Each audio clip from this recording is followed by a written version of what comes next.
I would definitely say that they revealed themselves over time. I did not have a vision, and another thing that really made me nervous about doing an album is like all these songs were created at different points in my life.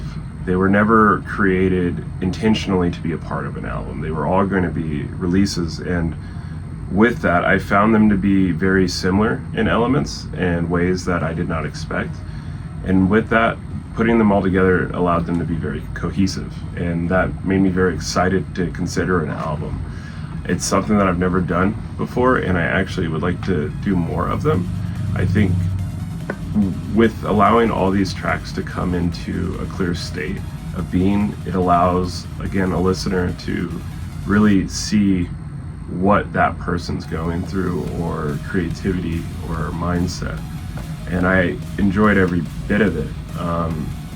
It was more of like a happy accident, and this happy accident has made me really consider like the way I want to approach my art. I think a lot of people get stuck in the rat race of trying to release music every week or singles and really try to push them, and this day and age I feel like it's killed a lot of the art. I remember when I was younger, I listened to like a rock album. The one I'm thinking of is like Bullet for My Valentine. That was a real band that I was into at a moment in my life, and I remember like them dropping the Poison album, and I was so excited to go through and just listen to all of it because Hand of Blood was before that, and I enjoyed that album. And I feel like this day and age it's not like that anymore, and some artists definitely keep that. I just feel like it's changed, and me as well was changing towards that way. I'm really excited for what's to come on the horizon of this DEZTRO project, and really evolving the sounds and the vision and the art and the lore to it, and allowing it to really become this world-building concept. And I think Novilunium is definitely a great starting point for this idea.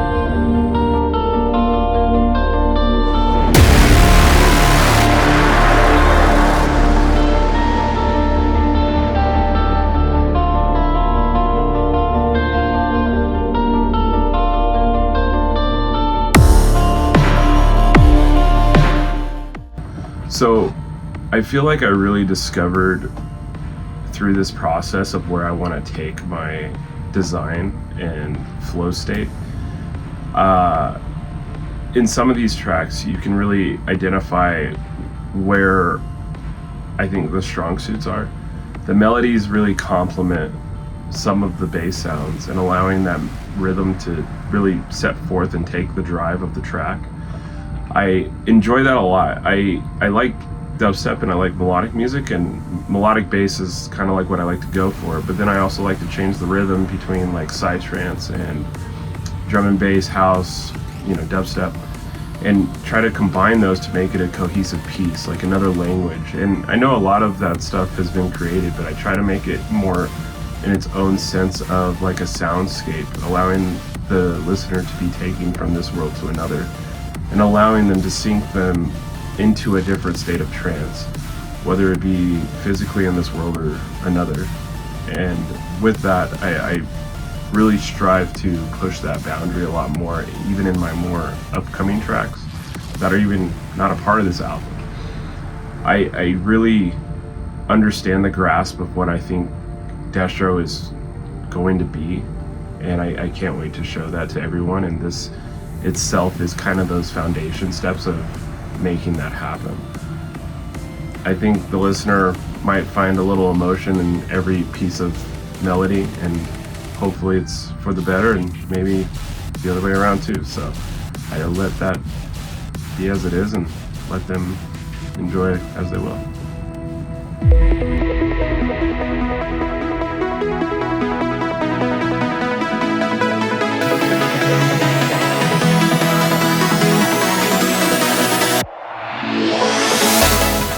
Yeah, there is a song on here that was very hard to push through, and sometimes still doesn't sit well with me all the way. However, a wise person told me it's not your job to have people interpret the music that you want them to.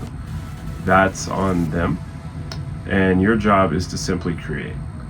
And I let that saying sit with me quite often when it comes to these types of conflicts within myself, because I want it to be cohesive and perfect and stuff of that nature. The song is called King of Kings, and that song was a very fun song to make. However, the mixing on it was very hard and difficult for me to get my mind around. It almost did not make the cut, but going to that sentence that I said earlier, I feel like my job is to create, and some people will interpret that the way that they will, and hopefully people still enjoy the song and thrive off that and see what they think. I'm excited.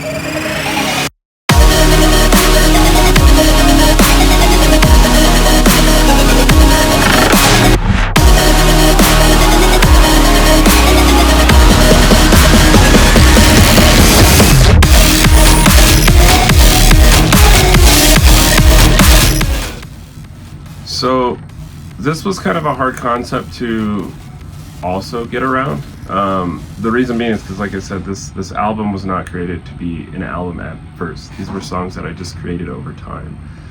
So selecting the track order was a little hard, and I did not do it in the way that the songs were created.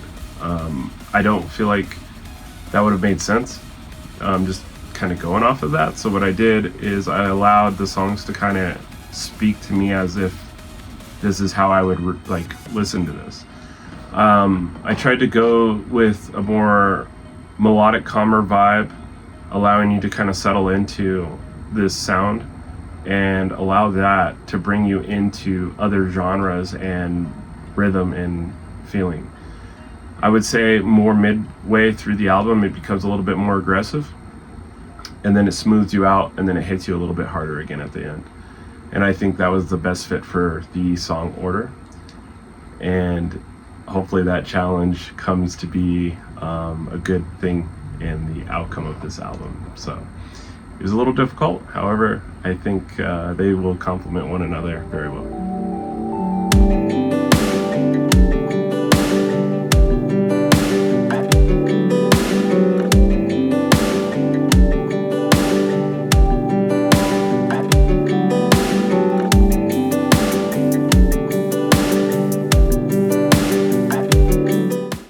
Very good question, because I think I found what I enjoy the most, and to be honest, I'd have to say it was inspired to me a little bit, but I used it in my own little way.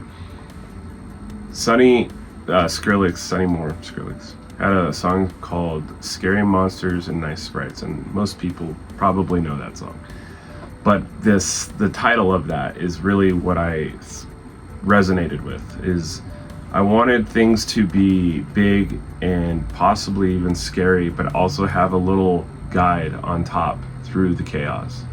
And that's one thing I found in my own music creation is I like melody, but I also like a driving hard bass at the end, or at the bottom end, so to speak.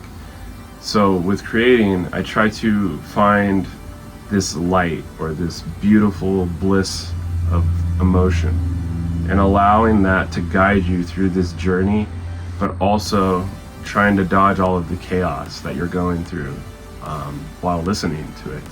And whether it be a heavier track, a more melodic track, or whatever, I try to keep an emotion there while allowing you to feel it as well in any way, shape, or form. So I think that's one of the biggest things that I found when creating most of my songs.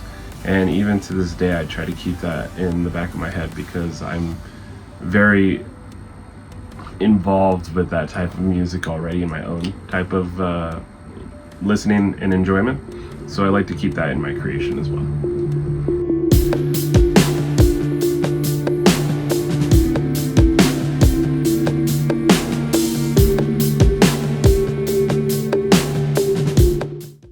Just want to say thank you guys for taking the time to even watch this video and kind of look behind the scenes of the album of Novilunium. I had a blast creating all these songs. I had a blast putting the whole project together, working with my friends and team and my family to make this dream come true. I would have not done it without them. I think I have a very good support group in my life, and them pushing me to do something like this is out of my norm, but it's also, I believe, becoming my norm.